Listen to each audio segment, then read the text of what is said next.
The Brothers Karamazov by Fyodor Dostoevsky. There were 3 brothers. The eldest was consumed by passion. The second lived by intellect alone. The third tried to embrace the world with his heart.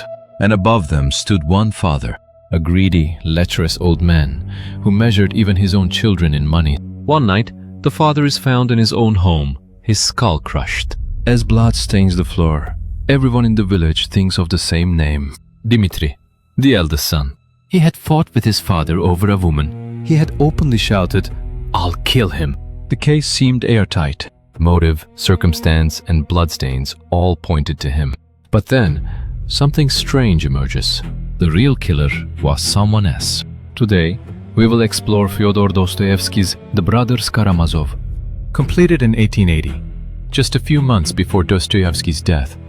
It was his final and most monumental work. Do you remember the last time we looked at Crime and Punishment together? It was the story of a poor young man, Raskolnikov, who kills an old woman and collapses under the punishment of his conscience, only to rise again through love.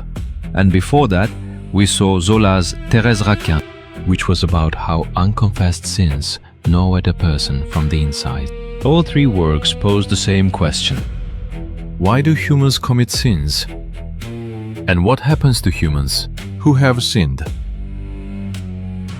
However, the Brothers Karamazov pushes that question much further. Here, Dostoevsky does not simply question the sins of one individual. He questions all of humanity. Does God exist? If there is no God, is everything permitted? How should we accept the suffering of the innocent that fills this world? It begins almost like a detective novel, with a murder at its center. However, once you peel off that shell, inside lie some of the greatest questions humanity can ask. Dostoevsky himself said that this work is the answer to all the questions he wanted to ask throughout his life. For the next 40 minutes, we will follow the story of one father and his 4 sons, all bound together by one death. It is not just a simple story of murder, but a journey through the immense questions of faith and doubt, sin and forgiveness, and whether humans can judge one another. Are you ready? Then let's step into the mansion of the Karamazov family, where passion and madness boil over. Chapter 1. Dostoevsky's Final Question. First, I will talk about the author again, Fyodor Dostoevsky. In our last session, we examined Crime and Punishment and discussed the kind of life he lived. In his youth, Dostoevsky was dragged to the place of execution, only to be spared at the final moment. He then spent 4 years doing forced labor in Siberia, where he witnessed the lowest depths of human nature. That extreme experience transformed his literature completely. The Brothers Karamazov was written at the end of that extraordinary life. By the time he was writing this novel, Dostoevsky was already in his later years. He suffered from chronic illnesses, fought against poverty and gambling debts throughout his life, and above all, experienced unbearable losses. While writing the novel, he lost his 3-year-old son, Alyosha, to epilepsy. Interestingly, the name of the purest and most lovable protagonist in this work is Alyosha.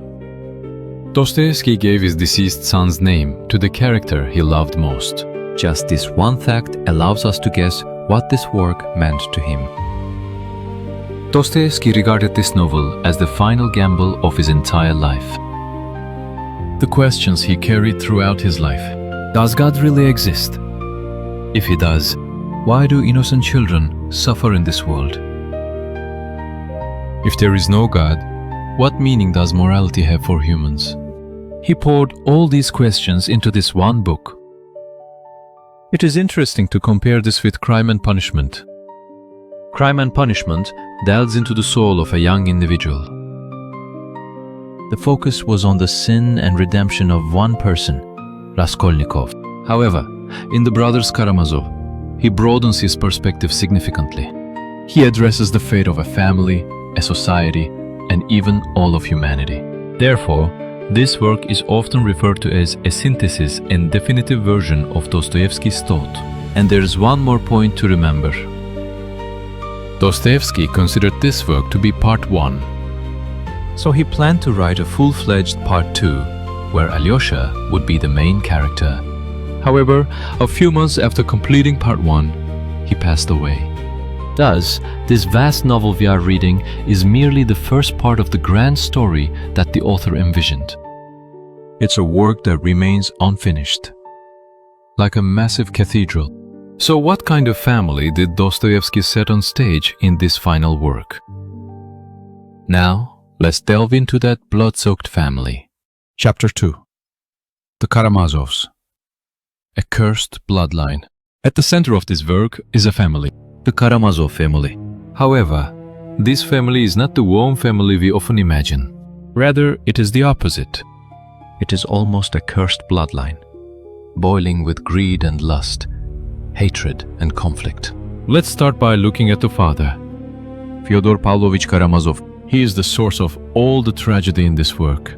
He is, in a word, a vile human being, greedy, lewd, and shameless. He will do anything for money and has no qualms about pursuing women. He had been married twice, but he abused and neglected both wives. And when it comes to his children, he shows almost no interest or responsibility. Even when his children were born, he left them to the servants and indulged in pleasures. He even fights with his grown son over a woman. Dostoevsky shows the most base instincts of humanity through this father. An endless craving for physical pleasure and money, along with complete indifference to others. This father is precisely the soil from which the tragedy of the Karamazov family grows. And from this father come 4 sons, each one so different from the others. As if Dostoevsky took different aspects of humanity and assigned them to each character. First, the eldest son Dmitri is commonly called Mitya.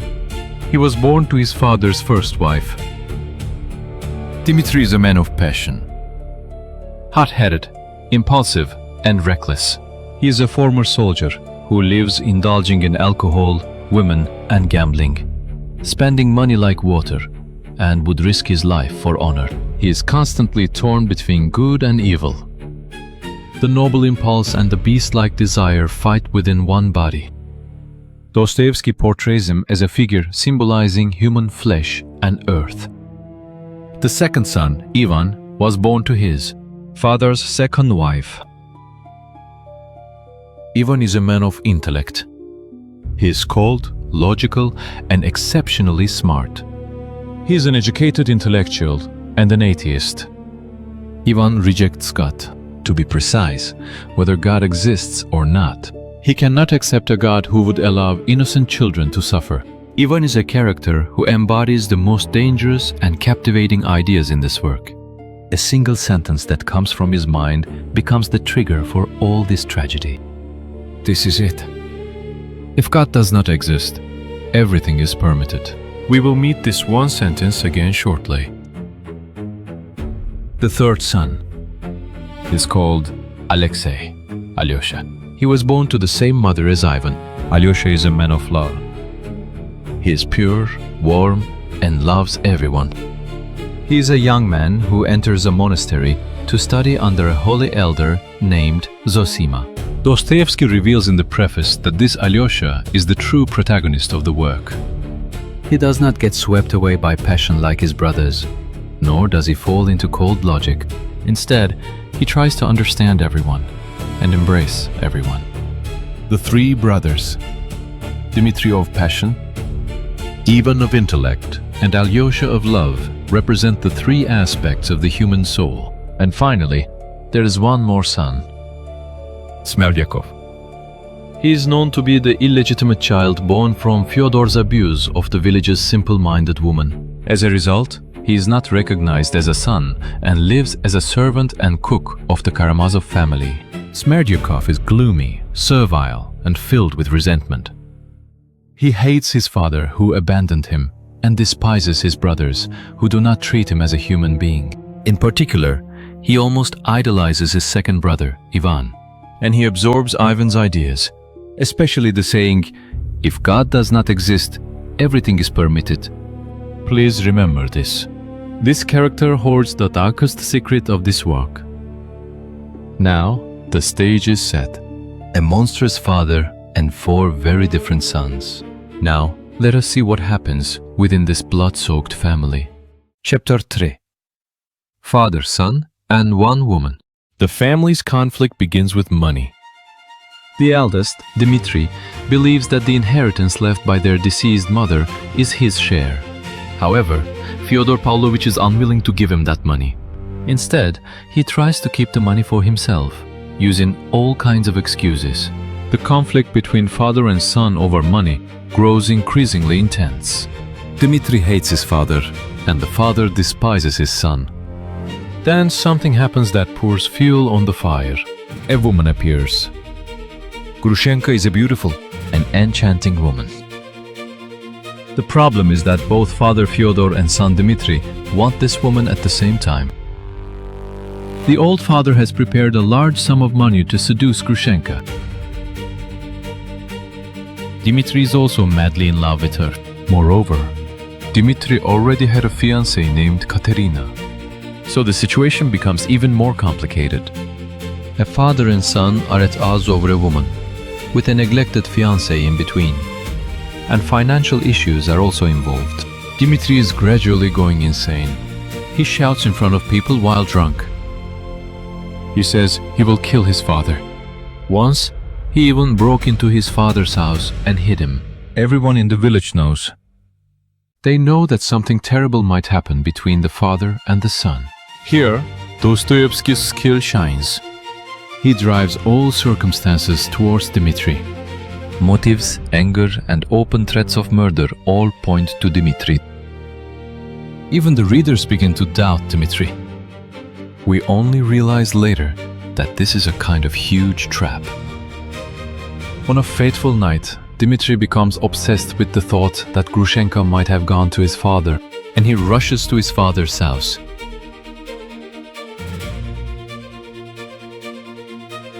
With the brass pestle in his hand, he hides in the garden and peers into his father's window. And at that very moment, something boils up inside him. Hatred, jealousy, murderous intent. Yet at the crucial moment, Dmitri seems to turn away, as if blocked by something. Dostoevsky leaves it ambiguous whether he really hit his father or not here. Dmitri, while trying to escape, is discovered by his father's old servant, Grigory, and after striking him with a blow that causes him to bleed, he flees. That night, Dmitri goes to a village to find Grushenka. And there, they spend a night of drinking and revelry. When Grushenka finally confesses that she loves him, he is filled with joy. Just then, the police burst in. It is said that Father Fyodor Karamazov was murdered at his home with his head crushed. And all the evidence points to Dmitri. That he was at his father's house that night. The fact that he was covered in blood. The fact that he was suddenly spending a lot of money. And above all, the fact that he had openly said he would kill his father. Dmitri is arrested. He screams. He says he didn't kill his father. But no one believes him. Chapter 4. The real killer. Here, this work decisively diverges from Crime and Punishment and Thérèse Raquin. In the previous 2 works, we knew from the beginning who the murderer was. Raskolnikov killed the old woman, and Thérèse and Laurent killed Camille. The question is not whether they get caught, but how the crime brings them down. However, the brothers Karamazov is different. Here, the real murderer is a mystery. And the truth is, it completely betrays our expectations. The one who killed the father was not Dmitri. The real murderer was the illegitimate son, Smerdyakov. He learned one idea from Ivan, the second brother. If God does not exist, everything is permitted. For Ivan, it was merely an intellectual exercise, using the logic in his head. However, Smerdyakov took it literally. If there is no God, then there is no morality. If there is no morality, then murder is not a crime. Then what is the problem with killing that vile father and taking his money? Smerdyakov meticulously plans it out. He fakes an epileptic seizure to create an alibi and arranges the circumstances to point all evidence at Dmitri. And on the very night that Dmitri visits his father's house, he murders his father and steals the money. It was a perfect crime. Everyone pointed to Dmitri as the culprit, while the real murderer hid in the shadows. But this is where Dostoevsky's real question begins. The hand that held the weapon belonged to Smerdyakov, but whose thought moved that hand? Later, Smerdyakov visits Ivan, the second brother, and says something shocking. He tells Ivan, "You ordered me to do it. You taught that ideology you wished for. Your father's death, and you effectively condoned murder by leaving the village at a crucial moment." Smerdyakov says this. "I was just a tool that executed Ivan's thoughts." The real murderer is Ivan, who created that ideology. Ivan is in shock. He did not directly get involved. However, it becomes undeniable that his ideology, his secret desire, led one person to murder. Here we are reminded of crime and punishment. Raskolnikov also committed murder due to his ideology. The theory he created in his mind led him to commit murder. Dostoevsky warns in the same way in both works. An ideology that does not love humanity. How terrifying the perfect theory in the mind can lead to bloodshed. However, the brothers Karamazov takes that warning a step further. Ivan did not kill directly. He was just thinking. So, is he not guilty? Dostoevsky's answer is harsh. Ivan is guilty. Even if he is innocent in court, he is guilty in front of his conscience. The terrifying insight that thoughts, desires, and silence can become sins is what Dostoevsky presents. And this sense of guilt drives Ivan into madness. The Grand Inquisitor, a challenge to humanity. Now is time to talk about the most famous and profound part of this work. This is the scene called the Grand Inquisitor. This is a story that Ivan, the second oldest brother, tells his younger brother, Alyosha. It is considered one of the greatest philosophical passages in literary history. Before the murder takes place, the two brothers sit across from each other in a tavern. The atheist Ivan confides in his brother Alyosha, who comes from the monastery, about why he cannot accept the world of God. Ivan's logic is as follows. He does not deny the existence of God itself. However, he says he cannot accept this world created by God, because in this world, innocent children are suffering terribly. Ivan tells Alyosha about the cruel stories that actually happened. Children dying from adult abuse, innocent young lives suffering without any fault of their own. And Ivan asks, if this is a paradise built on the suffering of such children, what meaning does that paradise have? Even if in the end everything comes together and everyone is forgiven, if it is a harmony paid for with the tears of an innocent child who died without sin, I would respectfully return that ticket. Ivan calls this treason. It is not a rebellion against God, but a rebellion against a world order that takes the suffering of the innocent for granted. This passage poses the heaviest question humanity can ask. If a good God exists, why is there so much absurd suffering in this world? For thousands of years, this question has tormented humanity, and Ivan hurls it with the sharpest edge. And then, he tells his younger sibling a story he wrote. That is the story of the Grand Inquisitor. The setting is 16th century Spain. During the time of the Inquisition, heretics were being burned at the stake every day in the streets. But one day, Jesus returns to earth. People recognize him and flock to his side. He heals the sick and brings the dead child back to life. At that moment, the Grand Inquisitor appears. He is an elderly cardinal, close to 90 years old. He recognizes Jesus and immediately arrests him. locking him in prison. Then, in the middle of the night, he goes to the prison and tells Jesus a long story. The Grand Inquisitor's words are shocking. He says this to Jesus: "You wanted to give freedom to humanity, but that was a mistake." The Grand Inquisitor says that humans are beings who cannot bear freedom. Freedom is such a heavy and frightening burden that most humans become unhappy under its weight. So what humans truly desire is not freedom, but bread, stability, and an authority that makes decisions on their behalf. Thus, the Grand Inquisitor and the Church say that they have taken away that heavy freedom from humanity. Instead, they have given humans bread, shown them miracles, and given them an authority to obey. By doing so, they say they have made humans into a happy flock. Even if that happiness is built on lies, it is better than being unhappy in the pain of freedom. And the Grand Inquisitor speaks to Jesus: "You have come to interfere with our work, so I will have you burned at the stake tomorrow." In this story, Jesus does not say a word in response. He simply approaches the old Inquisitor and quietly kisses him. At that kiss, The old man trembles and releases Jesus. However, he does not change his mind. The questions raised by this Grand Inquisitor story are frightening. Is freedom a blessing or a curse for humanity? Do humans truly desire freedom, or would they rather have someone else rule over them?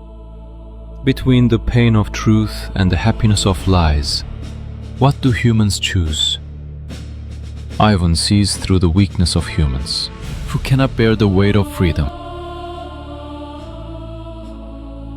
And doesn't it remind you of the totalitarian regimes that dominated countless people in the 20th century, drawing on the logical power that exploits that weakness? Those regimes that promised bread and stability while taking away freedom from humanity. In this work, Dostoevsky seems almost to predict events that would occur a full century later. Chapter 6.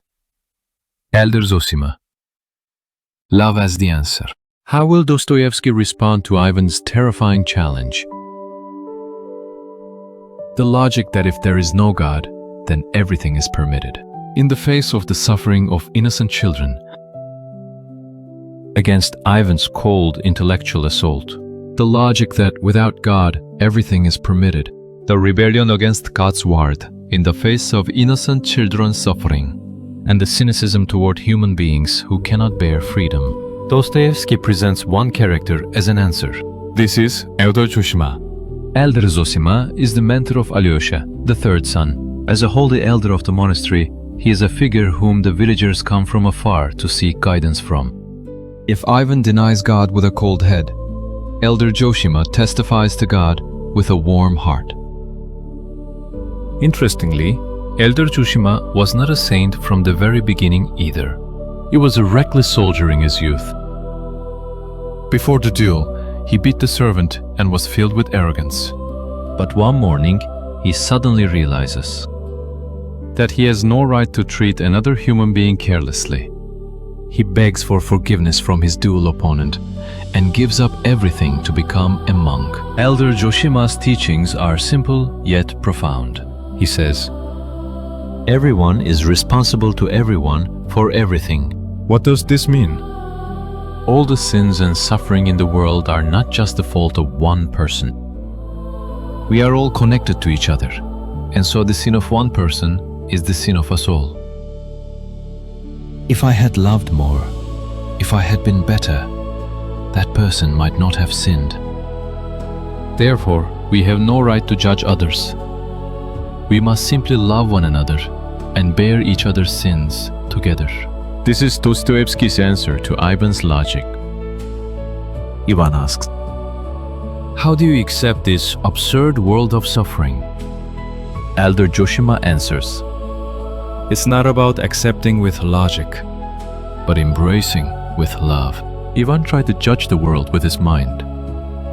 Zosima wants to love the world with his heart. Here, we are reminded of crime and punishment once again. What ultimately saved Raskolnikov was not logic, but love. Sonia's love brought him back to being human. Dostoevsky gives the same answer throughout his life. What saves humanity is not cold reason, but passionate love. However, Dostoevsky is an honest writer. He does not easily provide this answer. When elder Zosima passes away, an astonishing event occurs. People expect a holy miracle to occur from the body of this saint.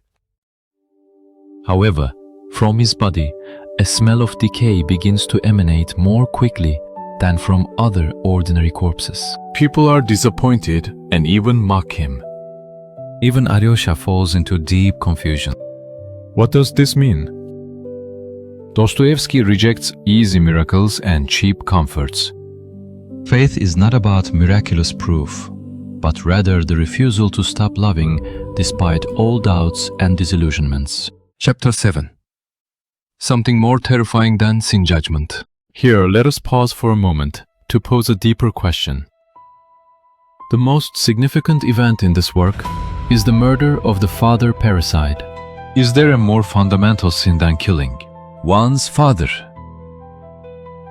However, there is an interesting point. In this work, every son is involved in their father's death in some way. It was Smerdyakov who killed him with his own hands. However, it was Ivan who provided the ideology that made that murder possible. And it was Dmitri who openly shouted that he would kill his father and harbored murderous intent. Even the purest Alyosha is not free from the guilt of not being able to prevent the tragedy among his brothers. Dostoevsky proves the teachings of elder Zosima throughout the entire work. Everyone is responsible for everything. One person has died, but everyone is entangled in the responsibility for that death.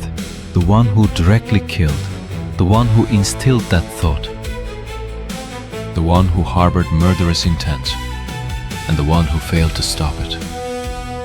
This is the web of sin that Dostoevsky reveals. Sin doesn't end at the fingertips of one person. It is connected to everyone like a spider web. Then, who can judge them? Here, the latter part of the work unfolds, featuring the famous courtroom scene. Dmitri's on trial for the murder of his father. The prosecutor and the defense attorney argue fiercely. All the evidence points to Dmitri. The prosecutor portrays him as a monstrous man who murdered his own father. The lawyer argues that he's innocent, claiming the evidence is merely circumstantial. There was one person who knew the truth. That person was Ivan, the second son. He realizes that Smerdyakov is the true culprit and that his own ideology was behind it. Ivan tries to reveal the truth in court. He tries to say that, in a deeper sense, he himself is the real murderer, but his mind was already crumbling under the weight of guilt. He suffers from hallucinations, seeing things and speaking with the devil. In court, his testimony is regarded as the ramblings of a madman, and Smerdyakov, who held the truth, takes his own life just before the trial. In the end, the truth never reaches the courtroom.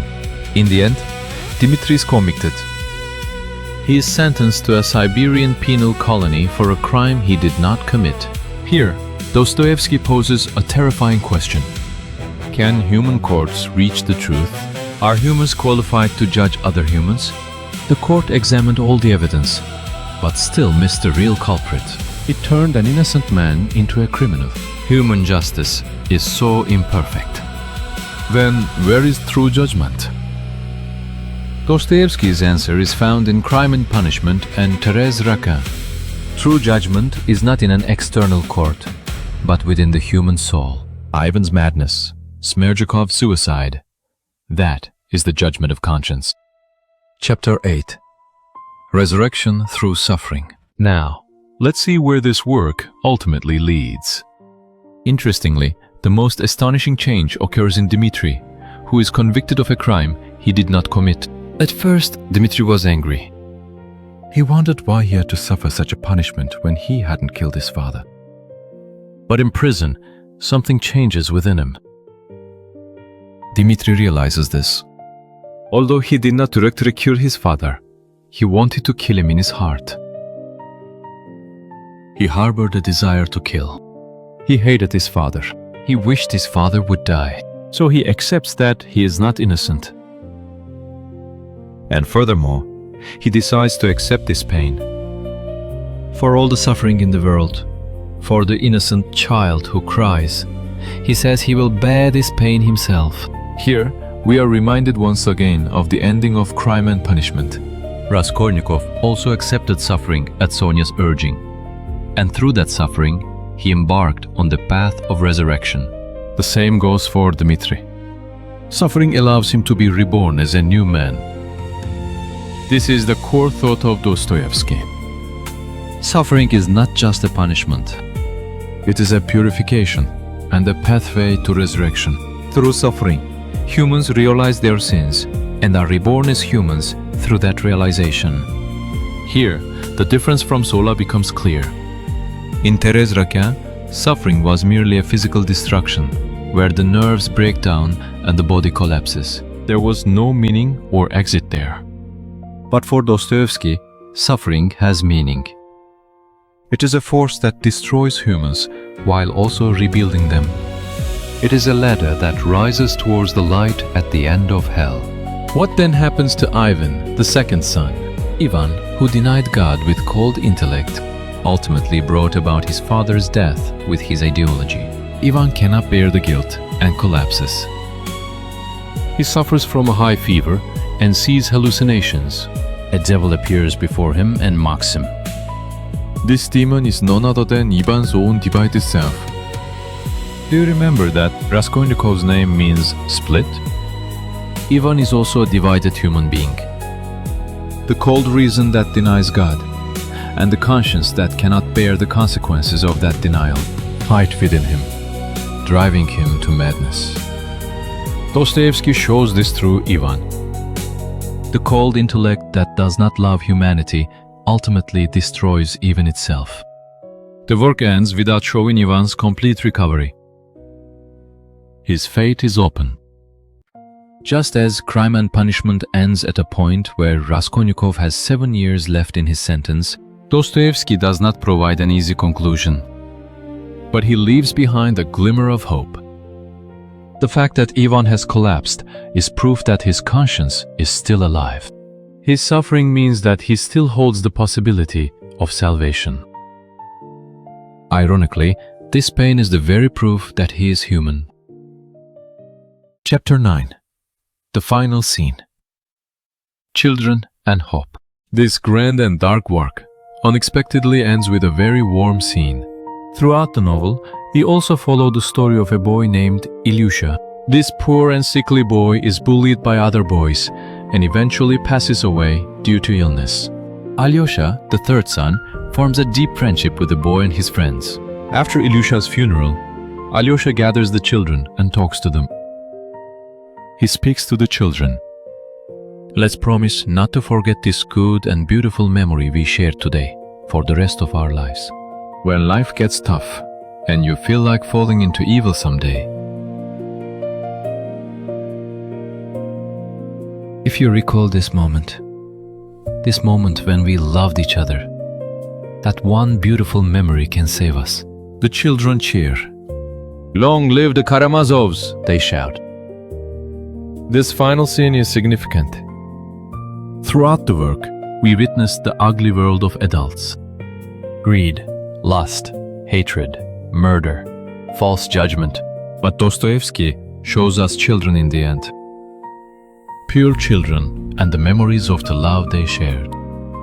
Ivan rejected the world of God because of the suffering of innocent children. However, Dostoevsky finds hope precisely in those children. A single good memory shared by the children. A single love. That is the seed that will save humanity.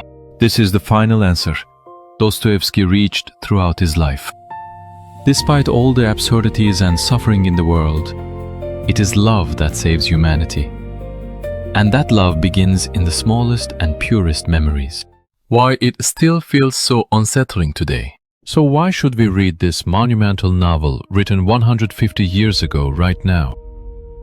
The reason why the brothers Karamazov still resonates with us today is that the questions it raises are not outdated at all. Dinge beharet. Ivan's idea that if God does not exist, everything is permitted. This is a question about the basis of morality. If there are no absolute standards, who determines what is right and wrong? This question is even more pressing today, and the question posed by the Grand Inquisitor: can humans handle freedom, or do they prefer to be ruled by someone else? Will they give up freedom for bread and stability? This question was proven by the totalitarian regimes of the 20th century and remains valid today. How much freedom are we willing to give up for convenience and stability? This work also asks each of us, can mere thoughts be a sin? Ivan did not directly lay a hand on anyone. However, his desire and his silence led one person to death. Haven't we ever hated someone in our hearts or wished for someone's misfortune? Can we really say there is no sin at all? And the heaviest question is whether humans are qualified to judge other humans. The court missed the truth and punished an innocent person. When we judge and condemn others, do we really know the truth? Elder Zosima's words come to mind again. If we are all responsible for everything, who can judge whom? Chapter 11. 3 stories, 1 question. Now the story comes to an end. Last time, we traveled together through 3 works. Zola, Thérèse Raquin, Dostoevsky's Crime and Punishment, and today's The Brothers. Karamazov all started from the same question. Does a sin that goes unnoticed truly disappear? Can a person be free, even after committing a sin? All 3 works answer with a resounding no. Even if the law doesn't catch you, your conscience will. Even if the world does not punish, we punish ourselves. The harshest judge is not the courtroom, but the human soul. Up to this point, the 3 works walk the same path. However, Zola and Dostoevsky completely diverge at the end. Zola speaks coldly. Humans are beings dominated by their environment and instincts. And once they collapse, it's over.